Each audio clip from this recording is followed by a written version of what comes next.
Today we're going to talk about importing an Excel document into an existing table in SQL Developer. So I've got another video out there where I create a table in SQL Developer by importing. This is if you've got a case where you've already got a table and you want to import an Excel, CSV, or delimited file.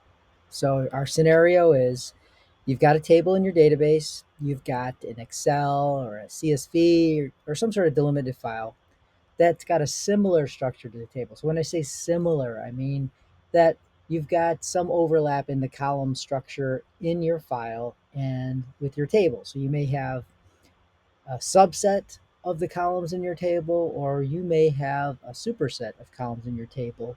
And so you might need to do a little bit extra in order to do that import than you normally would if you just create a table.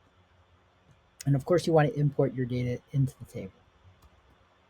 So here's some of the considerations. Is the file an exact match? If it is, there's not much to do, and it's very similar to when you create a table, because when you create the table, it's going to have the same structure as the file, unless you omit something. The next thing is, hey, is the structure a superset or a subset of your table? So you need to take a look at your file and just match it up against your table structure, the column set, and see what's common between them. Then you need to look for things like dates and numbers because there's format considerations for those. So for dates, you need to have a format, and what Oracle will do is convert it. So if you've got like 0601 2001 in your data, that's implies you've got like a month and a day and a year that you're importing. You need to supply that format. Or if you've got like a number that you're importing into, you need to make sure that you don't have any alphanumeric characters in that column. And you might have cases where you've got an Excel document that has scientific notation, and that causes problems as well. So just something to look out for when you're importing data. And then the last thing I have here is, do we need a primary key generator? So, and you can do that just with editing the definition of the table. You create another column uh, as an identity, or you have like a trigger in a sequence and it generates that ID. That doesn't have any bearing on the actual import in SQL Developer, but it's something that you can do behind the scenes. All right, so let's jump over to SQL Developer now. So I've got a table, my test table. It's got 4 columns: the deposit date, bank account number, an amount, and a check num. And so let's look at the structure of that table in terms of data types. And so you can see here you've got the deposit date, which is a date, the account number, which is a number, an amount of the check, which is also a number, and then a check number, which is a string. And so in order to import, it's very similar.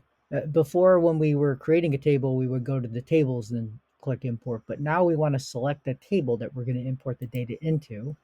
And then we right click and say import data. Then we're going to browse to the location. And so I'm going to go, I've got 3 files here.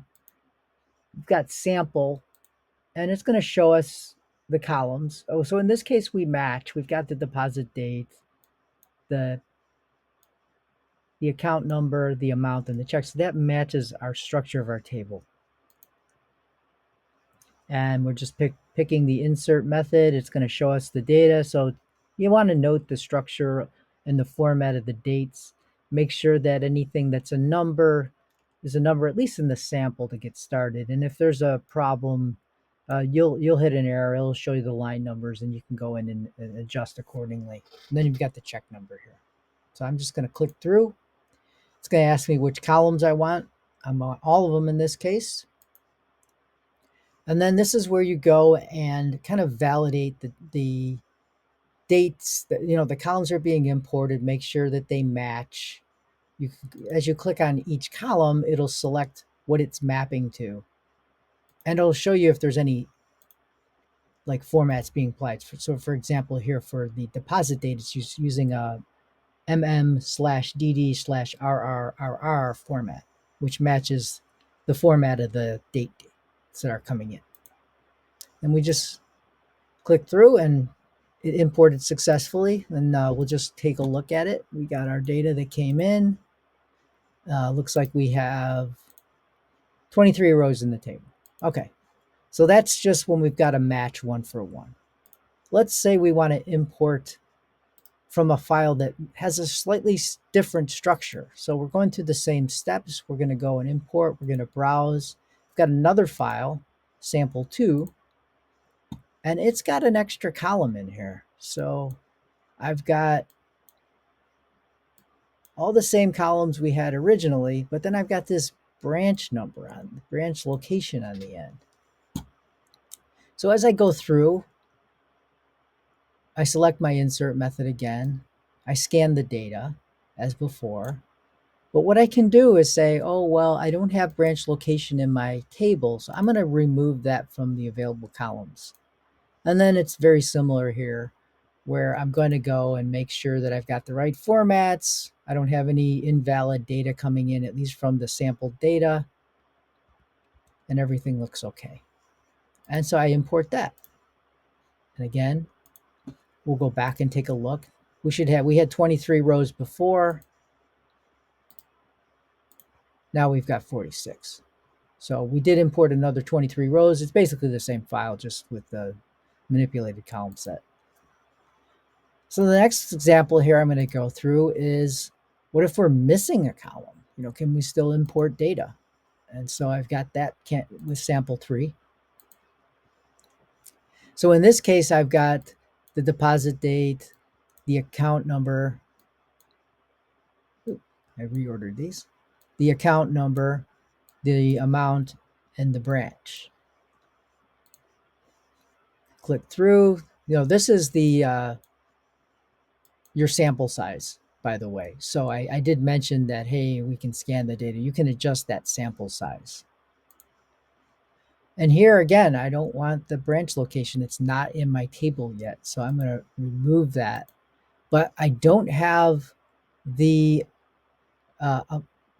what is it? We're missing the check number in this particular set. So we need to keep that in account when we go to that next screen. Now this is actually matching by name. But if you had a case where you selected a different strategy for your matching, like position, then you might have a problem, because if you've got something that's in the specific order it's looking for, and you're missing a column that's within that set, you're going to have a problem importing the data. So you have to pay attention to that. But we're going to stick with the name. And now we should have additional rows, another 23 additional rows. Count the rows out. So we got 69. So we had 23, 46, 69 rows. So those are some scenarios for importing into an existing table with SQL Developer. That'll do it for today. I appreciate you guys watching. If you got something out of it, please like the videos, consider subscribing to the channel, and drop your comments and questions below. Talk to you later. Bye.